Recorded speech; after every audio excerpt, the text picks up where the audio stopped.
Phone tapping చేసిన వారిపై చర్యలు తప్పవంటూ సీఎం రేవంత్ టీవీ9 ఇంటర్వ్యూలో హెచ్చరించారు.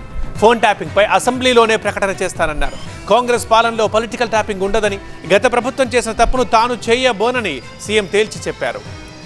ఇప్పుడు ఒకసారి ఒక సందర్భంలో అన్నారు, మా ఇంటి చుట్టుపక్కల ఏదో 2 కిలోమీటర్ రేడియస్లో ఏదో ఒక మిషన్ పెట్టారు, మా మొత్తం మాటలన్నీ విన్నారు, విని ఏదో చేశారండి. మీరు దానికి నిలబడి ఉన్నారా? ఇప్పుడు మీరు పవర్లో వచ్చారు, ముఖ్యమంత్రి అయ్యారు, దానికి సంబంధించిందంతా ప్రోబ్ చేసే ప్రయత్నం చేస్తున్నారా? ప్రోబ్ చేస్తే ఇప్పటివరకు ఏమైనా సమాచారం తెలిసిందా? రజనీకాంత్ గారు, నేను ఈరోజు ఒక బాధ్యతలో ఉన్న ముఖ్యమంత్రి కూడా, హోంమంత్రి కూడా. విచారణ మధ్యలో నేను ఏదైనా మాట్లాడితే విచారణ చేసే అధికారుల మీద ఇది ప్రభావితం చూపిస్తుంది. కాబట్టి నేను డీటెయిల్ దగ్గరికి వెళ్ళదలుచుకోలేదు. నిజంగా ఎక్కడికి వెళ్తుంది, ఏం జరుగుతుందో నేను కూడా ఎలక్షన్ కోడ్ వచ్చిన తర్వాత అధికారులతో మాట్లాడలేదు.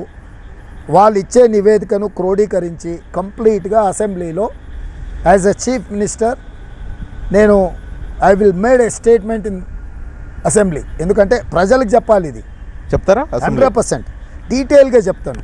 బయట మార్కెట్లో విపరీతంగా సర్క్యులేట్ అవుతుంది, వ్యక్తిగత జీవితాలలోకి వెళ్ళారు ట్యాపింగ్ ద్వారా అంటున్నారు.